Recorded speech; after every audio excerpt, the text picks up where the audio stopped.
नमस्कार दोस्तों, आप सभी का हमारे इस कहानी संसार में दिल से स्वागत है। यहाँ हम सिर्फ कहानियाँ नहीं सुनाते, बल्कि भावनाएं, संस्कार और जीवन की सच्चाइयों को आपके दिल तक पहुँचाने की कोशिश करते हैं। हमारा उद्देश्य है कि साहित्य की अनमोल रचनाओं को भावपूर्ण शब्दों में आप तक पहुँचाया जाए, ताकि हर कहानी आपके मन को छू सके। अगर आपको हमारी कहानियाँ पसंद आए तो चैनल को ज़रूर सब्सक्राइब करें, वीडियो को लाइक करें और अपने दोस्तों के साथ शेयर करना ना भूलें।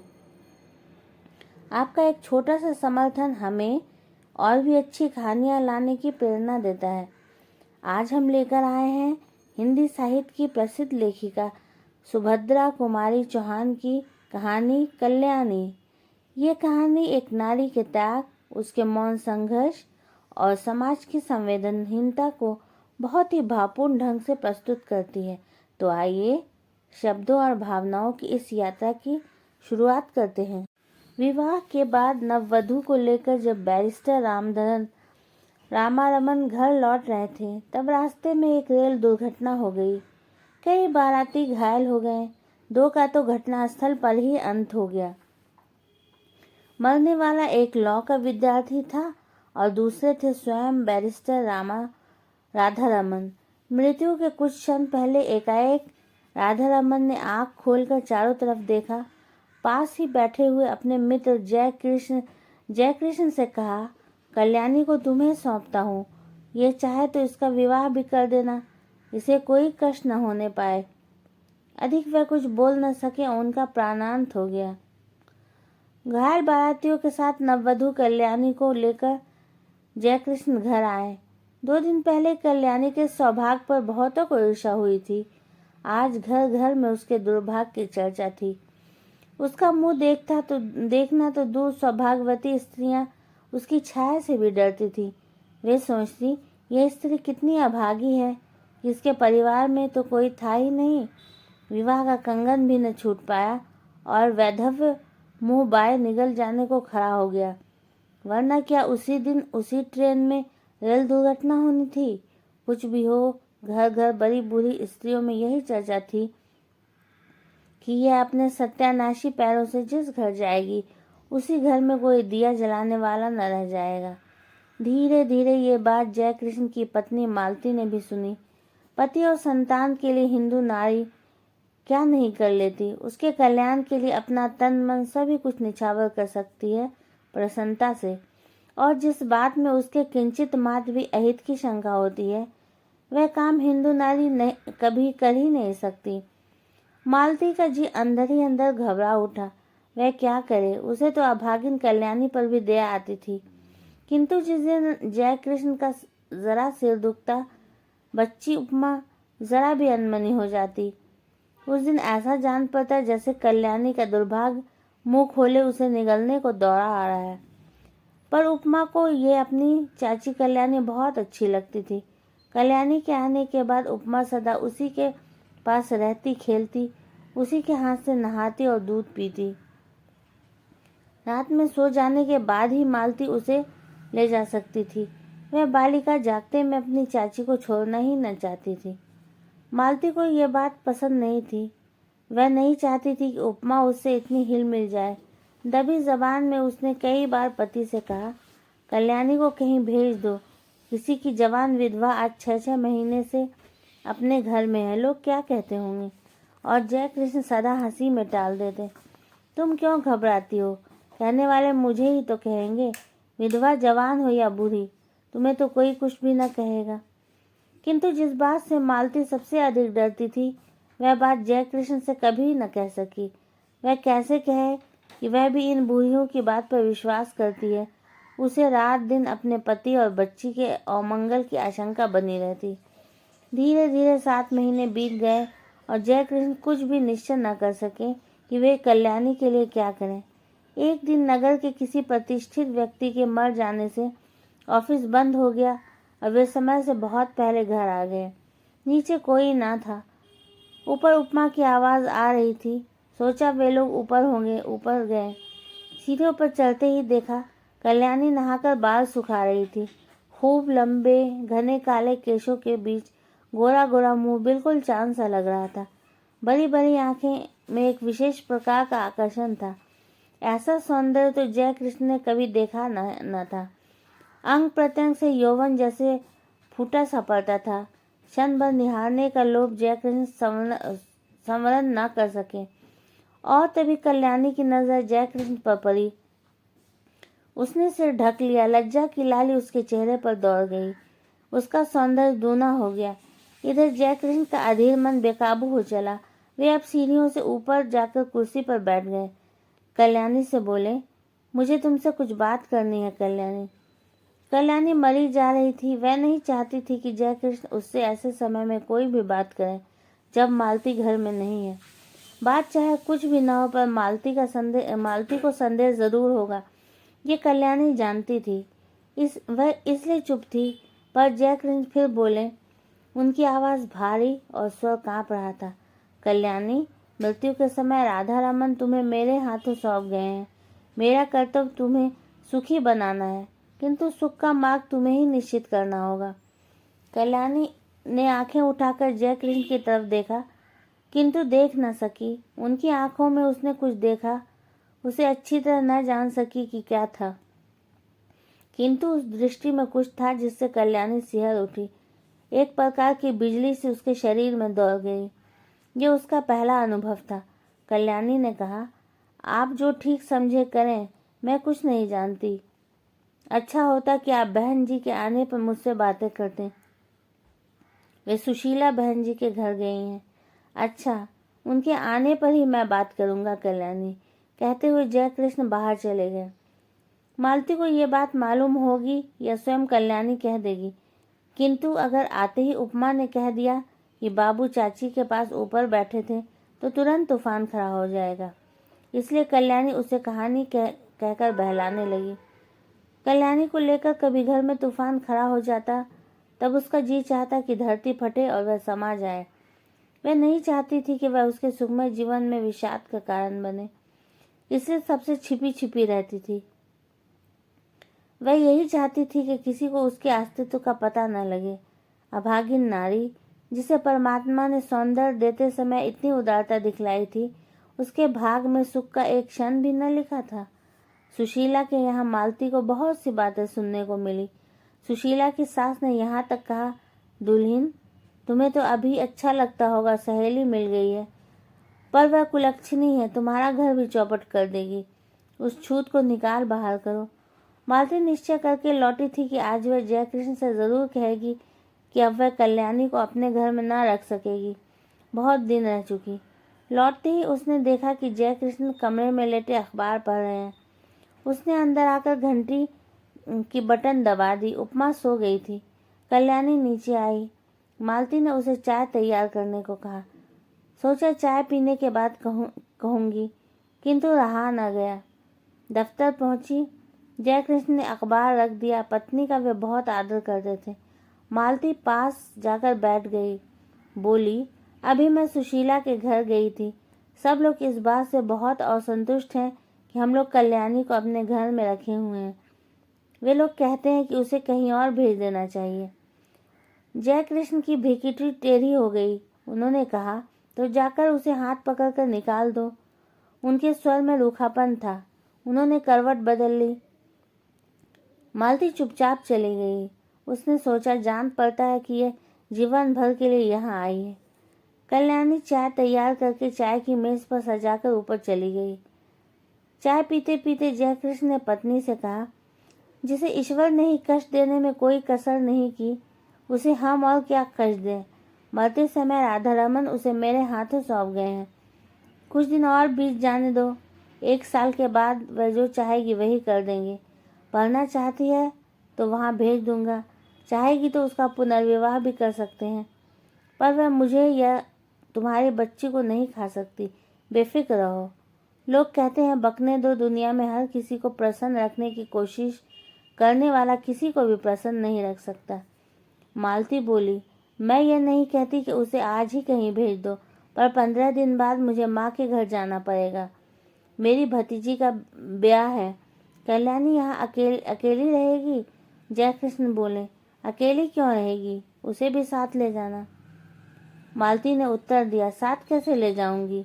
सगुन साहिब के दिन लड़की पर इसकी छाया पड़ी तो लोग तो बड़ी बुरी विधवा की छाया से भी हल्दी चढ़ी लड़की को बचाते हैं।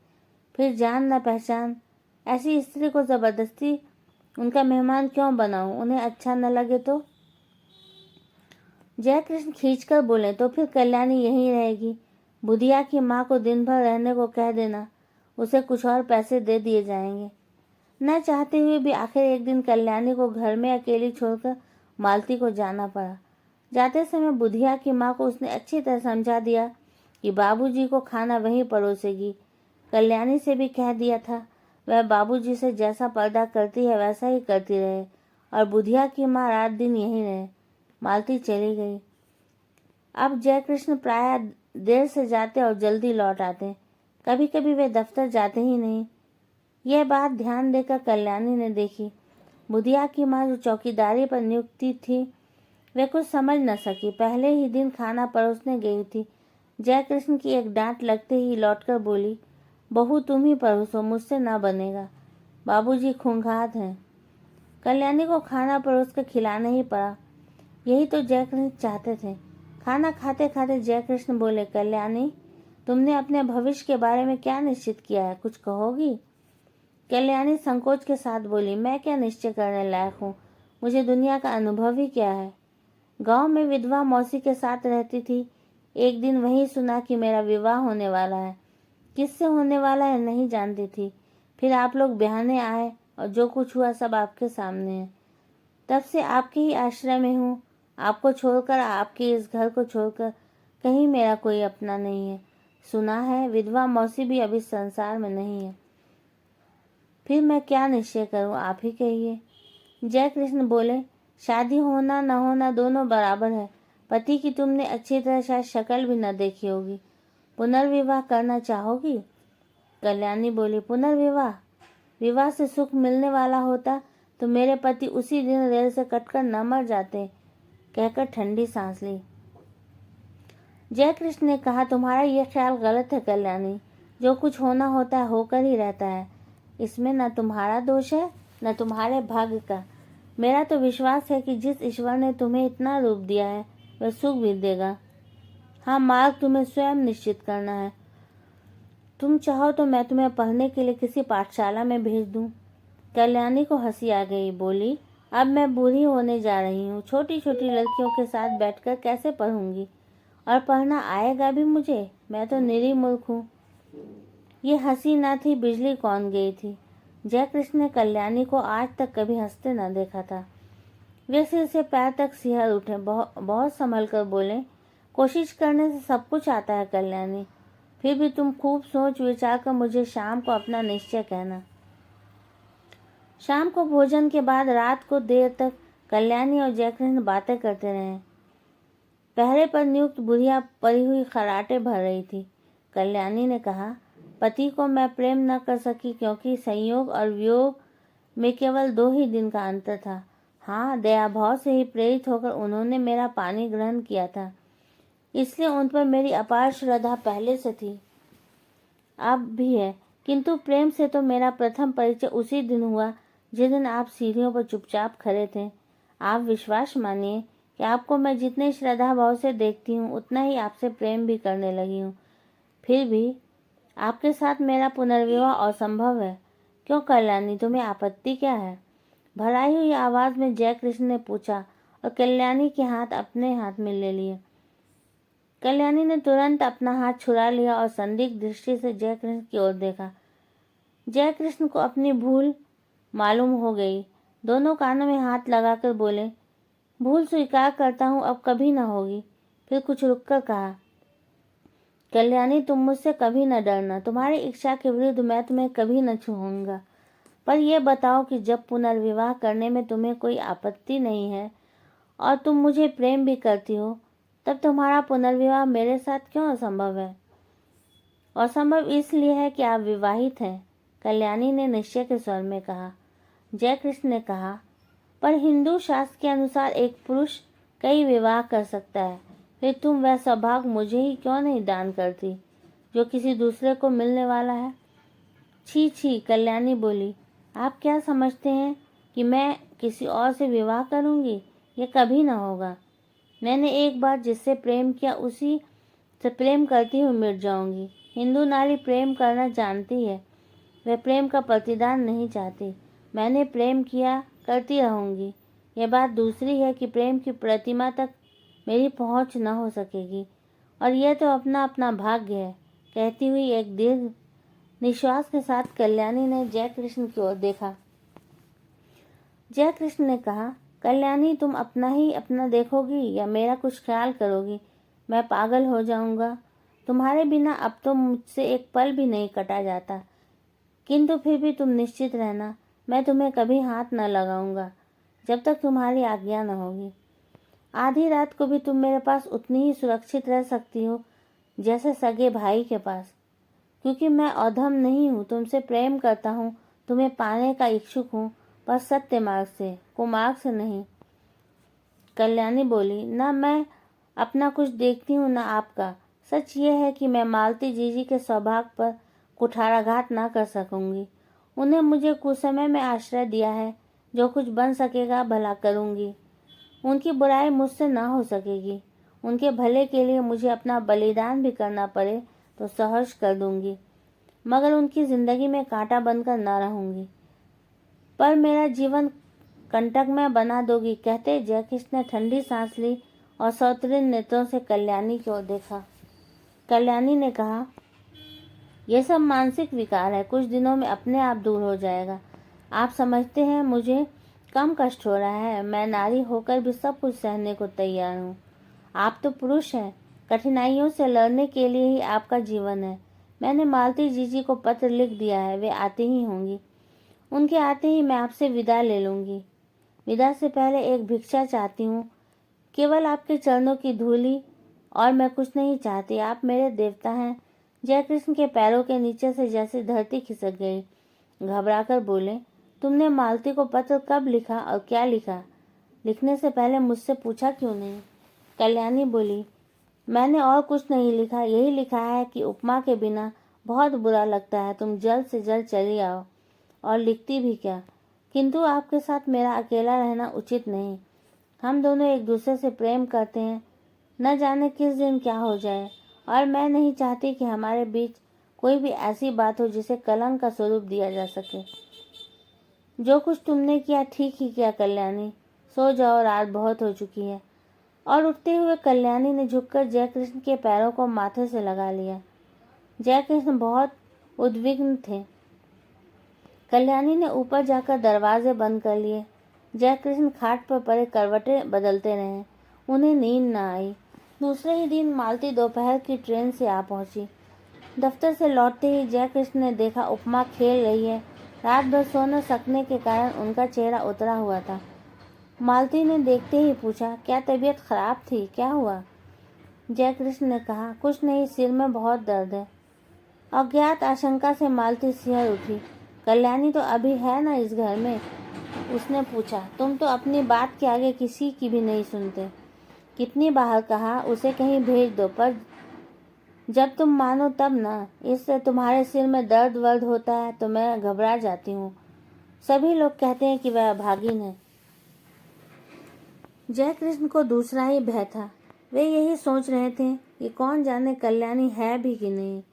उसने कहा था कि मालती के आते ही वह विदा ले लेगी। विदा का अवसर कहीं आ तो नहीं गया। जयकृष्ण का हृदय धड़क रहा था। उन्होंने कहा, मैंने कल्याणी को एक पुत्री शाला में पढ़ने के लिए भेजने का निश्चय किया है। यह बात उसे भी मंजूर होगी। जरा उसे बुलाओ तो। मालती को इस बात से बड़ी शांति मिली। कल्याणी यहाँ से चली भर जाए, कहीं भी जाए, इसकी उसे चिंता न थी। उसने घंटी बजाई, पर कोई ऊपर से न आया। तब उपमा को बुलाकर कहा, जा ऊपर से अपनी चाची को बुला ला। उपमा ने कहा, चाची ऊपर नहीं है। घबराकर मालती ने ऊपर नीचे सभी कमरे खोज डाले, कल्याणी का पता नहीं लगा। जयकृष्ण पागल की तरह दौड़कर ऊपर गए। कल्याणी के बिस्तर पर उसके गहनों की पेटी रखी थी। उसके नीचे एक पत्र लिखा था, जाती हूँ, अपनी उपस्थिति से आप लोगों को जो कष्ट दिया है या मुझसे जो अपराध हुए उनके लिए क्षमा कीजिएगा। मेरी खोज न कीजिएगा, व्यर्थ होगी। मेरे ये गहने उपमा के लिए हैं। अभागिन कल्याणी। तो कैसी लगी आपको सुभद्रा कुमारी चौहान की लिखी हुई मार्मिक कहानी? कहानी अच्छी लगी हो तो चैनल को ज़रूर सब्सक्राइब कीजिएगा और ऐसी साहित्यिक कहानियाँ सुनने के लिए